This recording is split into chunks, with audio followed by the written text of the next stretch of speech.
Sobrang daming pamahiin tungkol sa relasyon. Sabi nila kapag ginawa mo daw ito ay maghihiwalay kayo ng partner mo o malas o magkakaroon ng third party. Kaya ang tanong, totoo nga ba ito o hanggang pamahiin lang na walang katuturan? Alam mo, Jay, di mo na kailangan gawin yan. O maglagay ka. Ba't mo kasi ako bibigyan ng kutsilyo? Anuhin ko to? Kaya ngayon, susubukan natin lahat ng pamahiin na binigay ni ChatGPT kung magdudulot nga ba ito ng hiwalayan o wala lang, parang Una, wag daw bibigay ng panyo sa karelasyon kasi magdudulot ng pag-iyak tapos hiwalayan.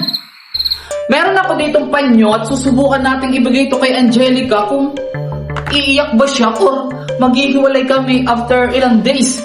So, tara, ibigay natin to ang maghiwalay na talaga kami.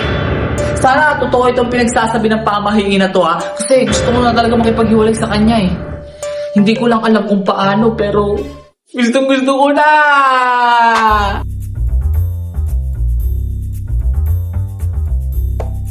Panya. Para maghiwalay na tayo. Ano to? Panyo. Bakit? Bakit? Para maghiwalay na tayo. Okay, naibigay na natin yung panyo. Sana talaga. Isang try pa lang magkatotoo na, no? Kailan kaya kami maghihiwalay? Okay, susunod na natin yung pangalawa. Bawal daw magupo sa dulo ng kama na magkasama ang magjowa kasi baka mahulog o baka maghiwalay. Daming alam. Pero sana totoo yan, no? Tara, do. Oo, dyan. Saan? Sarado mo pala yan. Oo ka dito. Asan tayo? Nakaupo. Saan? Sa kama. Sa dulo ng kama. Oh.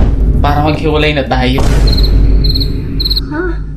Sabi nila kapag nakaupo ka sa dulo ng kama, maghihiwalay daw kasi mahuhulog na magkasama. Paniniwala yan. At isa rin sa mga pamahiin na mapapansin nyo, nasa harap ng pinto yung kama. Gusto mo ba, para maputol yung komunikasyon natin, ibibigay ko sa iyo. Kutsilyo. O, kama! O. Aling ko to? Putulin? Bawal daw kasi magbigay ng kutsilyo kasi mapuputol yung pagsasama. Gusto mo pa? Ba't mo kasi ako bibigyan ng kutsilyo? Anuhin ko to? Gusto mo pa? Oh, gunting.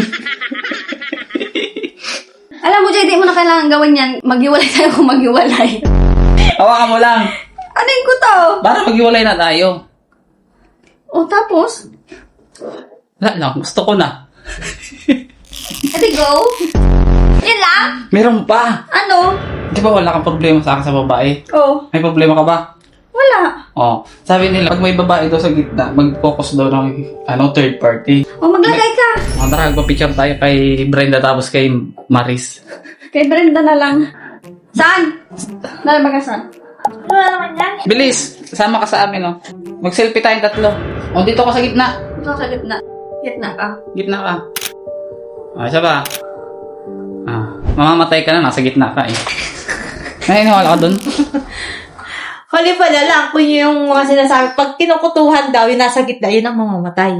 Pero yung ganyang pictorial, hindi ako naniniwala. So yun guys, hindi pa ako kontento sa mga pamahiin na nagawa ko. Parang feeling ko hindi mag-e-effect pag kulang. So ngayon, nakikita niyo gabi na.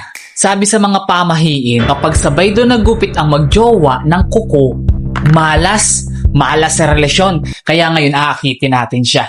Okay? Tara. Please, dito ka. Oh. Ano yan? Nipper. Oh, may nipper din ako.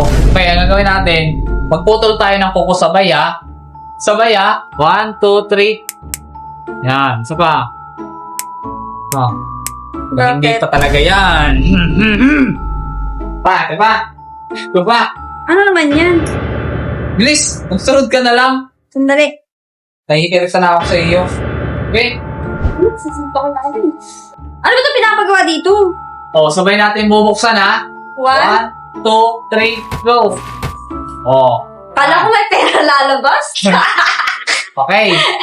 Sabay na kami nagpayong sa loob ng bahay. Magiging totoo kaya yun? Ano ba kasi yun? Magiging totoo yun. Sabihin mo, magiging totoo yun. Magiging totoo yun. At isa rin to sa pamahiin na wag daw gagamit ang payong ng sabay kasi maghihiwalay. Huwag kang suklay nga. Oh, spray. Wala tayong suklay. Yan ang mahirap hanapin dito sa bahay. Minsan nagpapakita, minsan hindi. Meron dyan suklay. Sabi nila kapag daw sinuklayan yung buhok ng partner nilang hihiwalay. Oh. Ayan na, may nakuha na siyang suklay. Kaya ka muna bago tayo maghiwalay. Malam. Ngayon paghiwalay na kasi ako sa iyo. Kaya ginagawa ko na yung pamahiin na yan para maghiwalay na tayo. Ano masasabi mo tayo paghiwalay na ako sa iyo? Ay, di go. Para kang nagsayang ng iPhone 17 Pro Max. So, ibig sabihin yun lang yung value mo? Huwag mo sasabihin na yun lang. Yun yung hinahangad ng karamihan. Uy, huwag mong nilalang lang kasi mahirap kunin din yun. Lahat pinaghihirapan yun. Hindi, kala ko kasi ano ka eh. Para sa akin ano ka eh. Ano? Priceless ka eh. Wow. So ito, sabi nila daw, pag nagupit ka daw ng buhok sa jowa mo, Ayoko! malas sa relasyon. Ayoko to! Oh, ako gupitan mo. Konti Sige, lang. ah. Konti lang. Hindi Ikaw, ayaw mo gupitan tapos ako, pabaan mo. Dito sa tuktok. Pala ka. Oh, sige, yuko pa. Papanutin mo ako kung may galit ka eh. Oh my God. Oh, madami man. Tanga-tanga. Kapalot yan oh. Ba't kadami man yan? Ay, bago maghiwalay nga, para syempre may galit, di ba ga?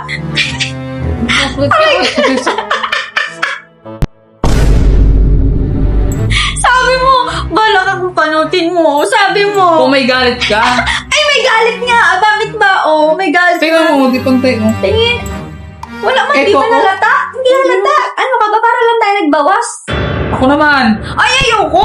Huwag to. Dulo lang. Ay, ayoko. Dulo lang. Hindi pwede. Kung magtitiwala ka, hindi. Ayoko. Ano magtitiwala? Buhok ko to. Hindi pwede to galawin.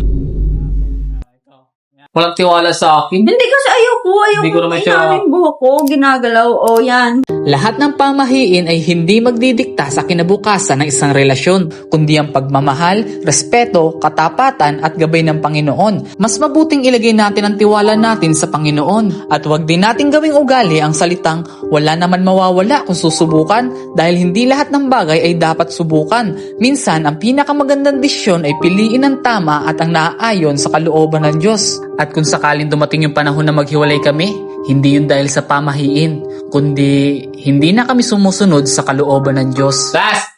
Ilang taon na tayo sa 14? Hindi ko alam. 2 years. Oo. Sabi daw nila kasi, panagyabang ka daw, lalo na kung sasabihin mo na, hindi kami maghihiwalay, mahuwagdot daw yun. Yun daw ang dahilan kung bakit maghihiwalay. So, ilan tayo? 2 years. Sabay tayo magsimula, hayabangan natin. Hindi na kami maghihiwalay. Okay? 1, 2, 3, go! Hindi na kami maghihiwalay. Ano itong video na to, man? Yun lang. Sige na, mais ka na. Tapos babalikan yung video after ilang years na naghiwalay. Tapos binalikan itong video na to. Nagkasiraan mo. Hihiwalay na tayo. Pinanot mo ako. Bago magsimula ang video na to, may mga pamahiin na kaming ginawa ni Angelica 3 months ago. At hanggang ngayon, masaya pa rin kami at walang nagaganap na hiwalayan. Sabi nila, bawal pumunta sa Baguio ang magkarelasyon. Bawal pumunta sa love spot. At wag daw magsusuot na magkasalungat na kulay, kagaya ng yellow and blue. Bawal magtawanan habang may dumadaan sa gitna kasi mapuputol daw yung komunikasyon. Bawal maghati sa poste o puno habang naglalakad kasi maghihiwalay. At pagbalik namin sa Manila galing Baguio, binilhan ko si Angelica ng relo kasi bawal daw to at oras na lang ang bibilangin para sa aming relasyon.